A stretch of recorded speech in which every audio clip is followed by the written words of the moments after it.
Female റോൾസിലേക്ക് വരുമ്പോൾ ഇതുവരെയും കമൽ സാറിൻ്റെ മൂവീസിലൊന്നും ഒരു സ്ത്രീ വിരുദ്ധതയോ അവരെ ഒന്ന് താഴ്ത്തിക്കെട്ടുന്ന പോലെയോ അങ്ങനെ യാതൊന്നും കണ്ടിട്ടില്ല. എങ്കിലും പഴയ നായകന്മാരെ അപേക്ഷിച്ച് നോക്കുമ്പോൾ മഞ്ജു ചേച്ചി ഇപ്പോൾ വീണ്ടും വന്നിട്ടുണ്ട്. സംയുക്ത വർമ്മ, അതുപോലെ ശോഭന ചേച്ചി, ശോഭന മാം, അങ്ങനെയുള്ള ആക്ട്രസ് ആ കാലത്ത് ചെയ്തു പോയിട്ടുള്ള നായികമാരെ എപ്പോഴെങ്കിലും മിസ് ചെയ്യുന്നതായിട്ട് തോന്നിയിട്ടുണ്ടോ? ഇല്ല, അങ്ങനെ പറയാൻ പറ്റില്ല. ഓരോ കാലഘട്ടത്തിലും ആ കാലത്തിൻ്റെ സിനിമയ്ക്ക് ഇണങ്ങുന്ന നായികമാരാണ് ഇവരെല്ലാവരും തന്നെ. അവർക്ക് കുറച്ചും കൂടി അന്നത്തെ കാലത്തുണ്ടായിരുന്ന ഒരു ഗുണം എന്ന് വെച്ചാൽ അവർക്ക് കുറച്ച് ഡ്യൂറേഷൻ കിട്ടിയിരുന്നു സിനിമയിൽ. ഇപ്പോൾ ശോഭനയൊക്കെ ഇപ്പോഴും നിൽക്കുന്നുണ്ട്. ഒരുപാട് കാലം സിനിമയിൽ പ്രവർത്തിച്ച് ഒരുപാട് നല്ല അവസരങ്ങൾ, ക്യാരക്ടേഴ്സ് ചെയ്യാനുള്ള അവസരം അവർക്ക് കിട്ടിയെന്നുള്ളതാണ്. അതാണ് എനിക്ക് പുതിയ തലമുറയും പഴയ തലമുറയും തമ്മിലുള്ള ഒരു വ്യത്യാസം തോന്നുന്നത്. ഇന്നത്തെ നായികമാർക്ക് അത്രമാത്രം അവസരം കിട്ടുന്നുണ്ടോ എന്ന് എനിക്ക് സംശയമുണ്ട്. കാരണം എന്താ പറയുക, മുൻപ് പറയാറുണ്ട് നായകന്മാരുടെ നിഴലാണ് നായികമാർ, പാട്ട് പാടാനും ഡാൻസ് ആടാനും ഒക്കെയാണ് നായികമാർ. പക്ഷെ നിങ്ങളൊന്ന് ആലോചിച്ച് നോക്കുക, ആ കാലത്ത് അങ്ങനെയൊക്കെ നായികമാർ പാട്ട് പാടാനും ഡാൻസ് ആടാനും ഡ്യുവറ്റ് പാടാനും ഒക്കെ നിൽക്കുന്ന നായികമാർക്ക് ചെയ്യാനൊരു ക്യാരക്ടർ ഉണ്ടാവും ആ സിനിമകളിൽ. അല്ലാത്ത സിനിമകൾ തന്നെ എടുത്തു നോക്ക്.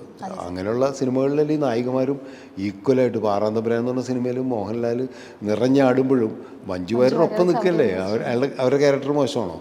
അങ്ങനെ ഒരുപാട് സിനിമകൾ നമുക്ക് പറയാം. ഇപ്പോൾ എൻ്റെ സിനിമയിൽ തന്നെ വന്നു കഴിഞ്ഞിട്ടുണ്ടെങ്കിൽ ഇപ്പോൾ ഉള്ളടക്കം എന്ന് പറഞ്ഞ സിനിമയിൽ മോഹൻലാലാണ് ഹീറോ. പക്ഷെ മോഹൻലാലുള്ളപ്പോൾ തന്നെ അമലയും ശോഭനയും വളരെ ഈക്വലായിട്ടുള്ള വളരെ ഇമ്പോർട്ടൻ്റ് ആയിട്ടുള്ള ഫീമെയിൽ ക്യാരക്ടർ. മഴയത്തുമ്പയിലും അങ്ങനെ തന്നെ. മഴയത്തുമ്പയിൽ മമ്മൂട്ടി ഉള്ളപ്പോൾ അതിലും ശോഭനയും ആനിയും ഈക്വലായിട്ടുള്ള ഫീമെയിൽ ക്യാരക്ടർ.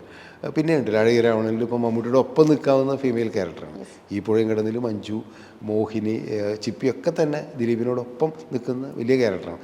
ഒരുപാട് സിനിമയിൽ ഇപ്പോൾ മേഘമൽഹാറിൽ, സംയുക്ത, അങ്ങനെ എൻ്റെ സിനിമകളിലൊക്കെ തന്നെ നായകന്മാരോടൊപ്പം നിൽക്കുന്ന കഥാപാത്രങ്ങൾ തന്നെയാണ് ഫീമെയിൽസിനുണ്ടായിട്ടുള്ളത്. ഒരു റിപ്പീറ്റേഷനും പഴയ കഥകളിലും ഉണ്ടായിരുന്നു. ഇപ്പോൾ സൗഹൃദങ്ങളാണെങ്കിലും ഇപ്പോൾ ജയറാമേട്ടനാണെങ്കിലും ഈ പറഞ്ഞ സീരീസിലും ഇപ്പോൾ സംയുക്ത വർമ്മ, ബിജു മേനോൻ, അങ്ങനെയുള്ള കൂട്ടുകെട്ടുകളാണെങ്കിലും പുതിയ ഓരോ മൂവി വരുമ്പോഴും അതിൻ്റെ ഒരു പഴയ ആവർത്തനം ഉണ്ടായിരുന്നു. റിപ്പീറ്റേഷൻ മീൻസ് കൂടെ കൊണ്ടുപോകുന്ന അതേ ആക്ടേഴ്സിനെ നമ്മൾ ഒരുമിച്ച് കൊണ്ടുപോകാൻ പറ്റുന്ന ഒരു റിപ്പീറ്റേഷൻ ഉണ്ടായിരുന്നു. ഇപ്പോൾ താങ്കൾക്കത് സാധിക്കുമെന്ന് തോന്നുന്നുണ്ടോ?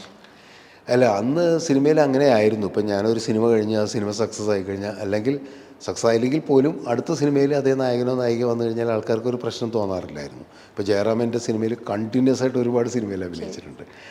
ആ സിനിമയിലൊക്കെ ജയറാമിന് പറ്റുന്ന ക്യാരക്ടേഴ്സ് തന്നെയായിരുന്നു. നായികമാരും അന്നത്തെ ഏറ്റവും പ്രധാനപ്പെട്ട നായികമാരാണ് ഒരുപാട് പേര് അഭിനയിച്ചിട്ടുള്ളത്. അതുപോലെ ബിജു മേനോൻ നായകനായിട്ട് അഭിനയിച്ചു. ബിജു മേനോൻ കമ്പാരിറ്റീവ്ലി നായകനായിട്ട് അഭിനയിക്കാത്ത സമയത്ത് സപ്പോർട്ടിങ് ക്യാരക്ടേഴ്സ് മാത്രം ചെയ്യുന്ന സമയത്താണ് മധുരോമ്പരക്കാറ്റും മേഘമൽഹാറൊക്കെ സംയുക്തയോട് ഒപ്പം നിൽക്കുന്ന ഈക്വൽ ക്യാരക്ടറായിട്ട് നല്ല ക്യാരക്ടേഴ്സായിട്ട് ബിജു മേനോൻ അഭിനയിച്ചിട്ടുള്ളത്. പിന്നെ ദിലീപ്, അങ്ങനെ പൃഥ്വിരാജ്, അഭിനയ ജയസൂര്യ, എല്ലാവരും, കുഞ്ചാക്കോ ബോബൻ, എല്ലാവരും അഭിനയിച്ചിട്ടുള്ളതാണല്ലോ സിനിമയിൽ. അപ്പോൾ അവരുടെയൊക്കെ ആ കാലഘട്ടത്തിലെ ഏറ്റവും മികച്ച കഥാപാത്രങ്ങളെ അവതരിപ്പിക്കാനായിട്ട് എനിക്ക് അവരെ ആ കഥാപാത്രങ്ങളെ ഏൽപ്പിക്കാനായിട്ട് കഴിഞ്ഞിട്ടുണ്ടെന്നുള്ളതാണ് എനിക്ക് തോന്നുന്നത്. മറ്റൊരു കാര്യം സാർ തോന്നിയിട്ടുള്ളത്, ഒരേ സമയം സ്വപ്നക്കൂട് പോലെയും അതിൽ നിന്ന് മാറി പെരുമഴക്കാലം പോലെയും രാപ്പകൽ ചെയ്ത ആൾ തന്നെയാണ് നിറം ചെയ്തിട്ടുണ്ടായിരുന്നത്. എങ്ങനെയാണ് സാർ ഈ ട്വിസ്റ്റിംഗ് വരുന്നത്? അത് ഒരു പാറ്റേണിൽ നിന്ന് മാറിയിട്ടുള്ള അതൊരു റയറായിട്ട് തോന്നിയിട്ടുണ്ട്. അതെ, അതെന്താ വെച്ച് കഴിഞ്ഞാൽ, ഒന്ന് ഒരു കമേഴ്ഷ്യൽ വിജയം എന്ന് പറയുന്നത് എല്ലാ കാലത്തും ഉണ്ടല്ലോ. മാസ് സിനിമ എന്ന് പറയുന്നത്, ഇപ്പോൾ മാസ് സിനിമ പലതരത്തിലുണ്ട്. ഒന്ന് ആക്ഷൻ ഓറിയൻറ്റഡ് ആയിട്ടുള്ള സൂപ്പർ ഹീറോസ് അഭിനയിക്കുന്ന സൂപ്പർ കഥാപാത്രങ്ങൾ എന്നൊക്കെ പറയുന്ന രീതിയിലുള്ള മാസ് സിനിമകൾ.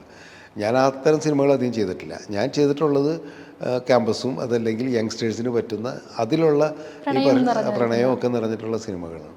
ആ പ്രണയമൊക്കെ ഏറ്റവും കൂടുതലുള്ളത് അന്നത്തെ ഏറ്റവും കൂടുതൽ യൂത്തിനെ ആകർഷിക്കുന്ന സിനിമകളാണ് നിറവും നമ്മളൊക്കെ, സ്വപ്നക്കൂടൊക്കെ.